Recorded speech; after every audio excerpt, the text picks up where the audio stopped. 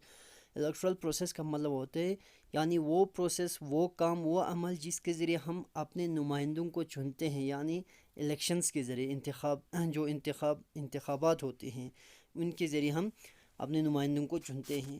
یہ کسی بھی ماڈرن جو پولیٹیکل سوسائٹیز ہوتی ہے، جو سیاسی سماج ہوتے ہیں، اس کا لائف لائن ہوتی ہے. مطلب اسی الیکٹرل پروسیس کے ذریعے ہی یہ پولیٹیکل سوسائٹیز چلائے جاتے ہیں.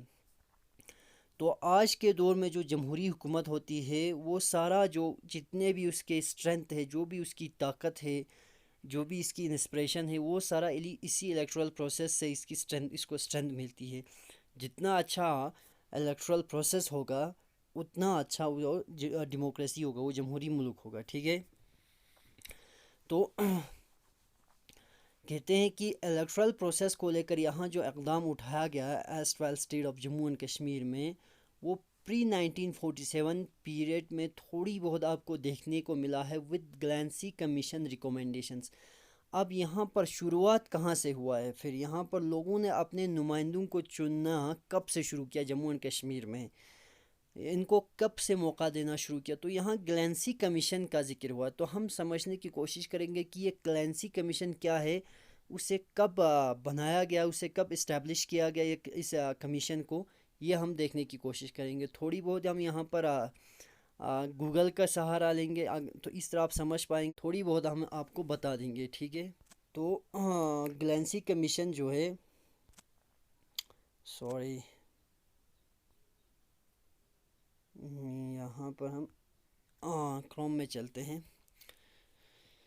تو 1846 سے 1930 والا جو پیریڈ ہے تھوڑی بہت آپ کے سامنے رکھنا ہے. 1846 سے 1930 کا. 1846 میں سکھوں کے بعد انگریزوں کو یہ ریاست ملا تھا، تو انگریزوں نے اس کو بیچ دیا تھا مہاراجہ گلاب سنگھ کو 75 لاکھ روپے میں مہاراجہ گلاب سنگھ کو بیچ دیا تھا. ٹھیک ہے. تو یہ ایک ٹریٹی آف لاہور ہوا تھا پہلے سکھوں کے ساتھ 9 مارچ 1846 کو، اور اس کے بعد کچھ ہفتے کے بعد، ایک ہی ہفتے کے بعد جو ہے ٹریٹی آف لاہور کے ذریعے 75 لاکھ نانک شاہی روپیز میں پورا جموں اینڈ کشمیر جو ہے وہ مہاراجہ گلاب سنگھ کو بیچ دیتے ہیں. اور یہاں پر مہاراجہ گلاب سنگھ یا ڈوگرا حکومت آ جاتے ہیں. تو 1931 کی بات کریں گے، پولیٹیکل موبلائزیشن. تو جب یہ جموں اینڈ کشمیر مہاراجہ گلاب سنگھ کو بیچ دیتے ہیں تو یہاں پر مہاراجہ گلاب سنگھ جو ہے یہاں کا بادشاہ بن جاتے، یہاں کا راجہ بن جاتے، اور اپنے مطابق وہ حکومت کرتے ہیں. اور یہاں کی ریاست کی بات کریں گے تو یہاں کا جو میجورٹی پاپولیشن تھا وہ مسلمز تھا، اور جموں میں تھوڑی زیادہ اکثریت جو ہندوز کی تھی. تو یہاں پر بہت زیادہ جو ہے یہاں کے رعایا پر، یہاں کے لوگوں پر بہت زیادہ ظلم کیا جاتا تھا. تو اب اس ظلم کو لوگ برداشت نہیں کر پاتے ہیں اور مہاراجہ کے خلاف بولنا شروع کر دیتے ہیں. تو 1931 میں اس مہاراجہ کے خلاف، مہاراجہ کے ظلم کے خلاف یہاں پر تحریکیں شروع ہو جاتی ہے، اور ان تحریکوں کو بڑی ظالمانہ انداز سے دبا دیتے ہیں مہاراجہ. تو ہری سنگھ کی بات کریں گے، اس سمے مہاراجہ ہری سنگھ یہاں کا راجہ تھا. تو اس ہندو ڈوگرا ڈائناسٹی کا حکومت تھا، جو ایک میجورٹی مسلم اسٹیٹ پر، یہاں پر اکثریت جو ہے مسلم تھا، اور یہاں کا جو مکھیا راجہ جو ہے وہ ہندو تھا. اس وجہ سے یہاں پر جو لوگوں نے پروٹیسٹ کیا ہے. ٹھیک ہے. یہاں کے لوگوں کو، مسلم پاپولیشن کو بالکل غربت میں رکھا ہے، لٹریسی بہت زیادہ پھیل گیا تھا، اور اسٹیٹ سروس میں بھی ان کی زیادہ نمائندگی نہیں تھا. گلینسی کمیشن جو ہے وہ مہاراجہ نے اسے اپوائنٹ کیا تھا 1932 میں. تو یہاں پر گلینسی کمیشن کی جو ریکومنڈیشنس ہے، گلینسی کمیشن 1932 میں اسے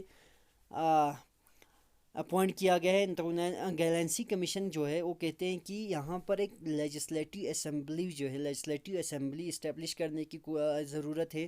جب یہ لیجسلیٹو اسمبلی اسٹیبلش کریں گے تو لوگوں کو، تھوڑی بہت لوگوں کو ریپرزنٹیشن ملیں گے. اس اسمبلی میں لوگ الیکشنز کے ذریعے اپنے لیڈرز کو چنیں گے. لوگ پھر سے آپ کے خلاف جو ہے، مہاراجہ آپ کے خلاف جو ہے، لوگ زیادہ پروٹیسٹ نہیں کریں گے، احتجاج نہیں کریں گے. تو گلینسی کمیشن کے مطابق اس کے 75 ممبرس ہوں گے اس سبھا کے، اور 15 آفیشیل ریپرزنٹیٹیوز ہوں گے۔ ان 75 ممبرس میں سے 33 الیکٹڈ ریپرزنٹیٹیوز ہوں گے، 33 ممبرس کو چنے جائیں گے، اور باقی جو سیٹس ہوں گے وہ مہاراجہ کے نومنیز ہوں گے۔ اور 33 الیکٹڈ سیٹس میں 21 سیٹیں جو ہے وہ مسلمس کے لیے ریزرو رکھا جائے گا، 10 جو ہے ہندوز کے لیے ہوں گی، اور 2 جو ہے وہ سکھوں کے لیے ہوں گے، ٹھیک ہے۔ تو 1932 میں all Jammu and Kashmir Muslim conference بناتی ہے شیخ عبداللہ چودھری غلام عباس کے ساتھ مل کر، تاکہ یہاں کے ریاست کے مسلمانوں کے حقوق کے لیے لڑ سکے۔ یعنی اس سمے اس مہاراجہ کے خلاف، مہاراجہ ہری سنگھ کے خلاف، ڈوگرا ڈائناسٹی کے خلاف بہت زیادہ موومنٹ جو ہے بہت زیادہ تیز ہو چکا تھا، اس کے خلاف تحریکیں بہت زیادہ یہاں پر آزاد کشمیر کی، یعنی کشمیر کو آزاد کرنے کی، مہاراجہ کی حکومت سے نجات دلانے کی کوششیں کی جا رہی تھی۔ تو یہ وہ والا فیز تھا۔ پھر 1932 میں گلینسی کمیشن کے اپوائنٹمنٹ کے ساتھ اس کے ریکومنڈیشن کے مطابق ایک اسمبلی کو اسٹیبلش کیا جاتا ہے، 75 ممبرس پر مشتمل تھا، اور یہ سارا جو ہے آپ کو پتہ چل گیا گلینسی کمیشن کے بارے میں۔ اب ہم واپس اپنے ٹاپک پہ آتے ہیں، ٹھیک ہے۔ تو اس نے مہاراجہ ہری سنگھ کو اڈاپٹ کرنے پہ مجبور کیا۔ لیجسلیٹو اسمبلی پرجا سبھا پہ 75 ممبرس پہ مشتمل تھا۔ First ever legislative assembly of 1934 جو ہے اس کو جو الیکٹرل کمپوننٹ تھے وہ لمیٹڈ تھے، اونلی 33 الیکٹڈ ممبرس۔ پہلے ہم نے دیکھ لیا کہ وہ 33 الیکٹڈ ممبرس تھے، جس میں سے 21 سیٹیں جو ہے وہ مسلمس کے ریزرو رکھا گیا تھا۔ تو باقی جو سیٹیں تھے 10 جو ہے وہ ہندوز کے لیے تھا، 2 سکھوں کے لیے تھا۔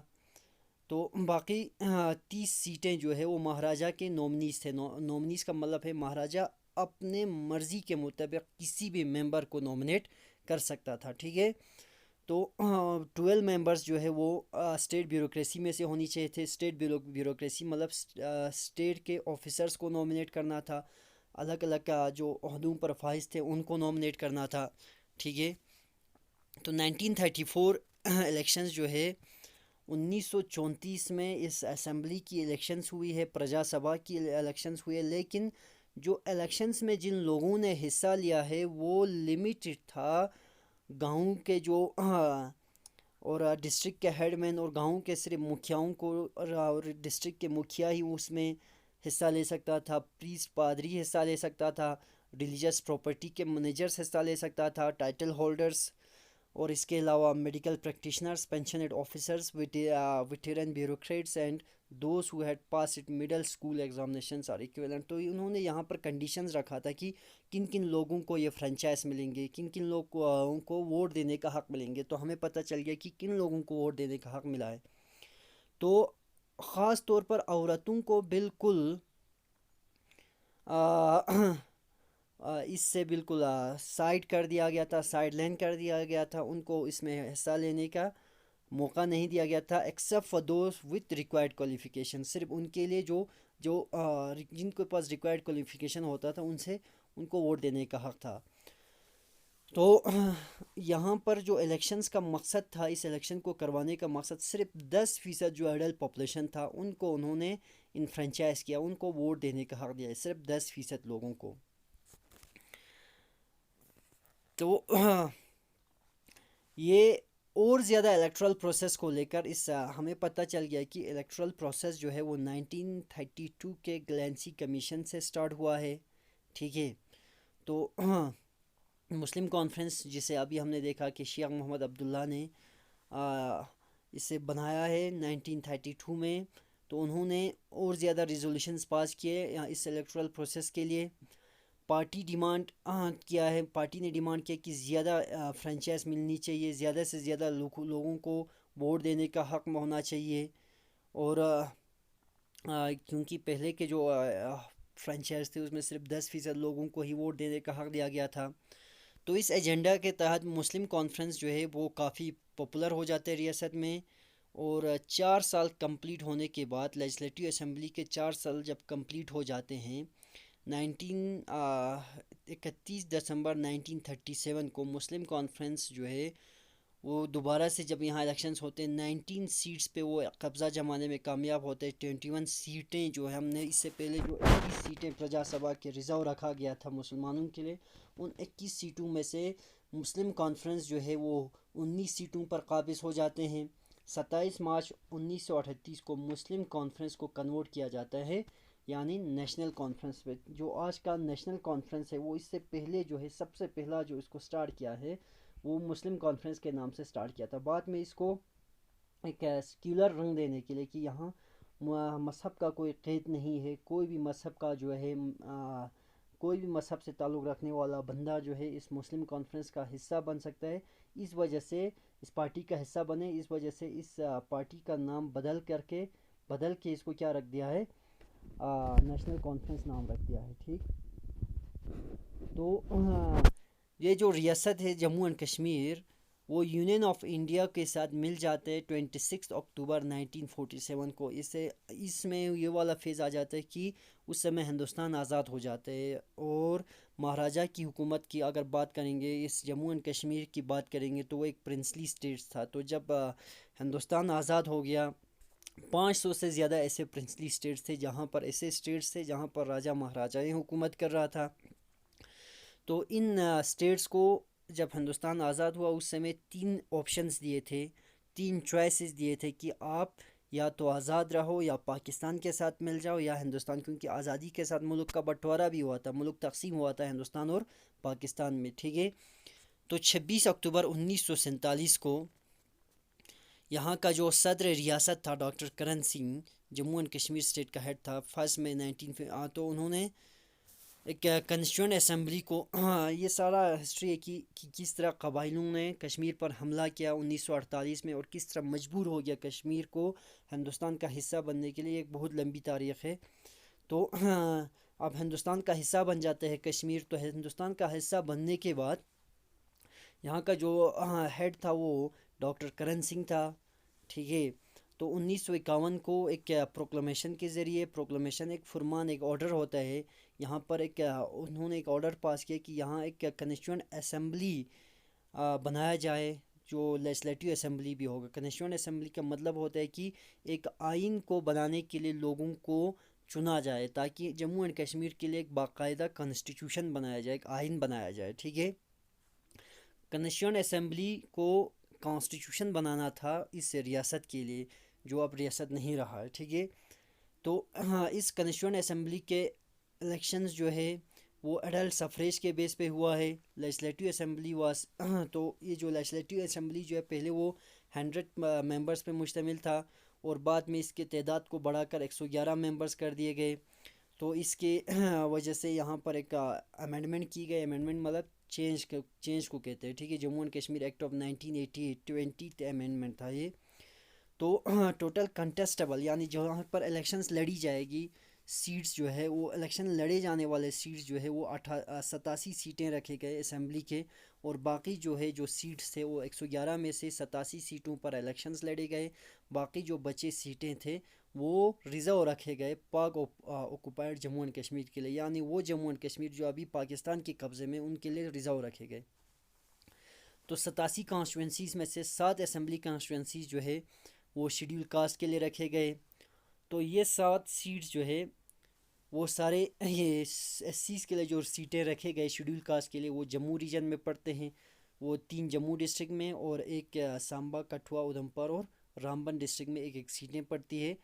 اور تو یہ 2019 تک کا ہے. ٹھیک ہے، 2019 اور 2019 میں بھی اس کو ختم کر دیا گیا اسٹیٹ کو. تو یہ آپ کے پاس ایک اس کی بات کریں گے تو ایک ڈاٹا ہے کہ اسمبلی کانسٹیٹوئنسی کا نام دے کر اور یہاں کے 87 اسمبلی کانسٹیٹوئنسیز کا آپ کو ایک ڈاٹا ملیں گے کہ کون کون سے الیکشن یعنی کون کون سے کانسٹیٹوئنسیز، جیسے کہ ہمارے ڈسٹرکٹ میں 2 کنسٹیٹوئنسیز ہوا کرتا تھا، ایک زانسکار کانسٹیٹوئنسی اور ایک کرگل کانسٹیٹوئنسی. ٹھیک ویسے ہی لیہ میں بھی 2 کانسٹیٹوئنسی ہوا کرتا تھا، ایک لیہ کانسٹیٹوئنسی اور دوسرا نبرا کانسٹیٹوئنسی. تو یہاں پر آپ کو ڈیٹیل سے اس میں آپ کو 87 کانسٹیٹوئنسیز کا بالکل کون کون سے کانسٹیٹوئنسیز ہیں ان کا نام دیا گیا ہے. ٹھیک ہے،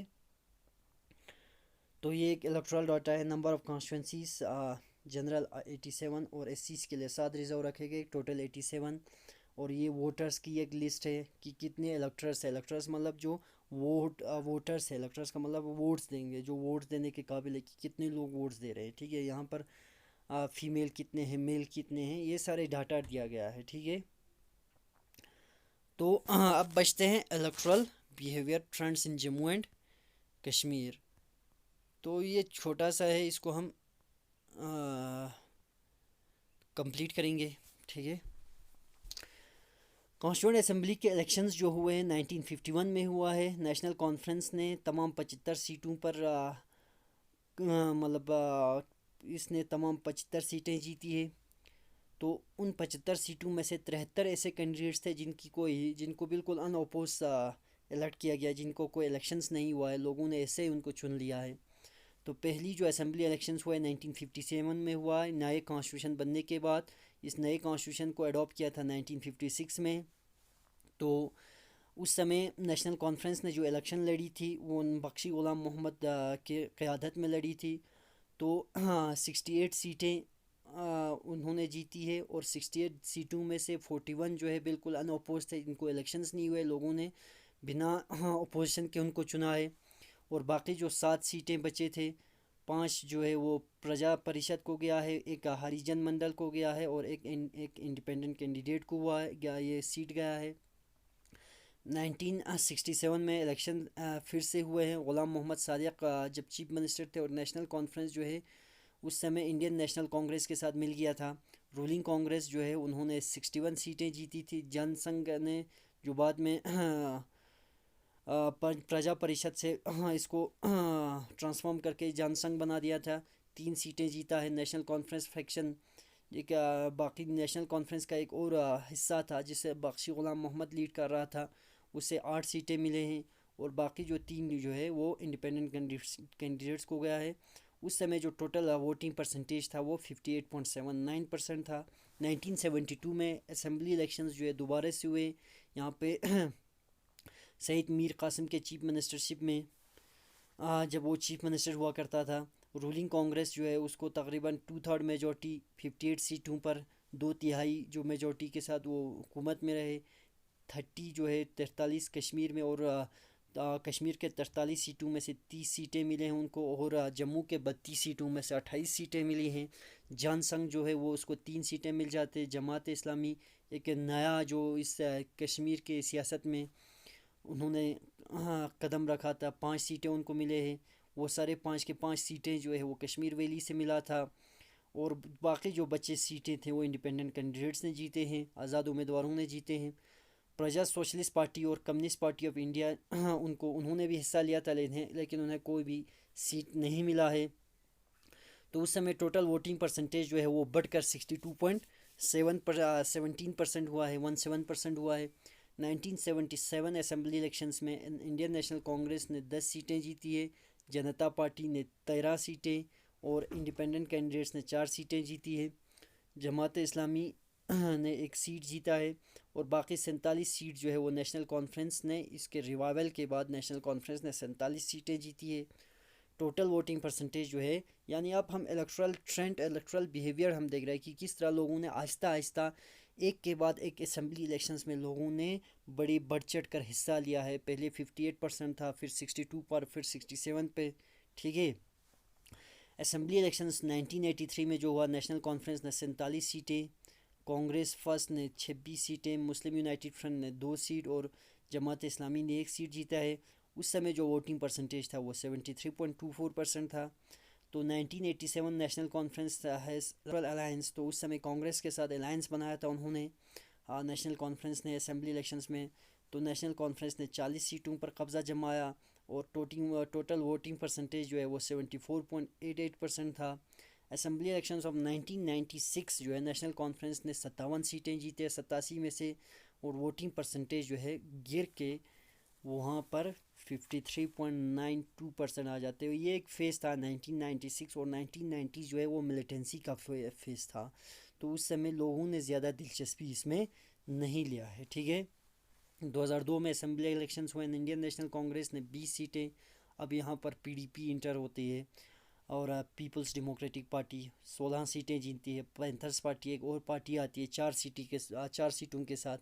بی جے پی نے ایک سیٹ جیتا ہے. اور اوور آل ووٹنگ پرسنٹیج اب کشمیریوں نے زیادہ انٹرسٹ اس میں نہیں دکھایا. 1980s کے بعد لوگوں نے اور خاص طور پر کشمیری عوام نے اس سیاست میں زیادہ دلچسپی، کیونکہ انہوں نے ہندوستان سے آزادی کو لے کر ایک اور تحریک شروع کر دیا تھا اور ملیٹنسی زیادہ ہو گیا تھا. ٹھیک ہے. 2008 میں نیشنل کانفرنس نے 28 سیٹیں، پی ڈی پی نے 21، کانگریس نے 17 سیٹ جیتے ہیں، بی جے پی نے 11 سیٹ اور پینتھرز پارٹی نے 3 سیٹیں. اور اس سمے اوور آل ووٹنگ پرسنٹ جو ہے وہ 60.5% تھا. 2014 اسمبلی الیکشنز میں پی ڈی پی نے 28 سیٹیں، بی جے پی نے 25. یہ وہی دور تھا جہاں سے یہ ریاست کا جو ہے ریاست کو ٹکڑا کرنے کی پالیسی جو ہے اسی دور میں بی جے پی اور پی ڈی پی کے الائنس کے دوران ہی شروع ہوا ہے. ٹھیک ہے. نیشنل کانفرنس نے 15 سیٹیں، کانگریس نے 12 سیٹیں اور اوور آل ووٹنگ پرسنٹیج جو ہے وہ 65.52% رہا ہے. یہ ووٹنگ پرسنٹیج کو آپ کو الگ سے ایک ٹیبل میں آپ کو یہ دکھایا گیا 1967 سے 2014 تک کی کس طرح کی ووٹنگ پرسنٹیج ہے. یہاں سے ہمیں الیکٹرل بیہیویئر کے بارے میں پتہ چلتے ہیں. ٹھیک ہے. تو electoral process of Jammu and Kashmir جو ہے وہ سنگل پارٹی ڈومیننس سے کولیشن پولیٹکس پہ آیا. پہلے جہاں پر صرف نیشنل کانفرنس کا دبدبہ رہا ہے، اس کے بعد یہ پھر انہیں مجبور ہو جاتے دوسرے پارٹیز کے ساتھ، جیسے پہلے کانگریس کے ساتھ کو الائنس بنانا پڑا. اس کے بعد دوسرے پارٹیز جو ہے انہوں نے بھی، جیسے پی ڈی پی نے بی جے پی کے ساتھ الائنس بنایا. تو یہ پولیٹیکل پارٹیسپیشن کو اور زیادہ وائڈن کرتے ہیں جو پہلے ڈائیورس پولیٹیکل. اور یہاں پر جو سٹیک ہولڈرز ہوتے ہیں وہ بہت الگ الگ قسم کے الگ الگ ریجنز کے لوگ اب اس کے سٹیک ہولڈرز بن جاتے ہیں. تو یہاں پر یہ چیپٹر ختم ہو جاتے ہیں. چھوٹی سی چیپٹر تھی. تو انشاءاللہ نیکسٹ جو ہے ہم پھر سے ہسٹری پہ چلے جائیں گے. نیکسٹ جو کلاس ہوگا وہ ہسٹری کا ہوگا.